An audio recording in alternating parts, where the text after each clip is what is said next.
Hello everyone, my name is Singa Maharani. So I'm from English Literature batch 21.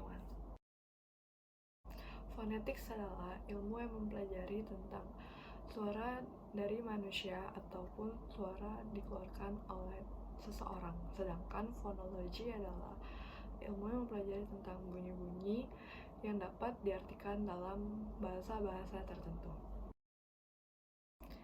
Selanjutnya adalah prefiks. Prefiks adalah imbuhan yang diletakkan di awal. Contohnya adalah kata happy jika diprefikskan menjadi unhappy. Prefiksnya adalah kata an, sedangkan sufiks adalah imbuhan yang diletakkan di akhir kata. Contohnya adalah sad. Sad jika disufikskan menjadi sadness. Kata ness-nya itu adalah sufiks. Yang ketiga adalah free morpheme. Free morpheme adalah kata yang bisa berdiri sendiri tanpa ada kata lainnya dan ia memiliki arti. Contoh free morpheme adalah yes, no, in, and on. Sedangkan bound morpheme adalah kata yang tidak bisa berdiri sendiri dan tidak memiliki arti. Contoh bound morpheme adalah seperti an, ing, dan s.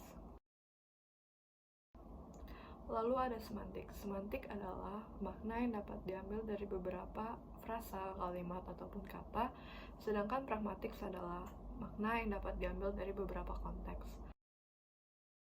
Lalu yang kelima adalah hypernym. Hypernym mencakup kata-kata yang lebih umum, sedangkan hyponym mencakup kata-kata yang lebih spesifik dari kata-kata yang ada di hypernym. Yang keenam ada social domain in social linguistics. Social domain in social linguistics adalah sebuah domain sosial yang terdapat dalam kehidupan masyarakat maupun lingkungan sekitar.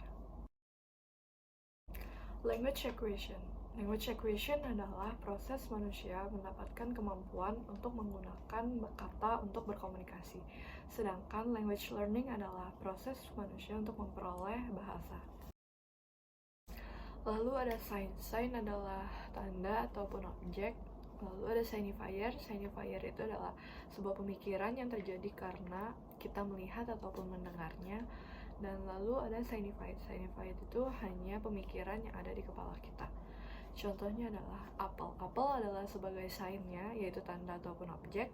Lalu signifiernya adalah apple itu merah, dan signified-nya adalah apple itu sehat. Yang kesembilan adalah sinkronik. Sinkronik adalah keadaan bahasa pada titik manapun dan terjadi pada saat itu saja.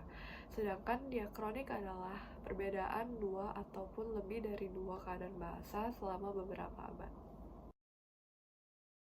Yang terakhir adalah teoretikal. Teoretikal mempelajari perkembangan bahasa yang biasanya berisikan tentang teori-teori menurut seseorang.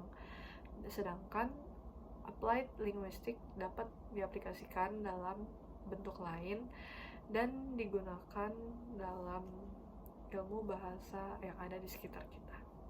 Sekian, terima kasih.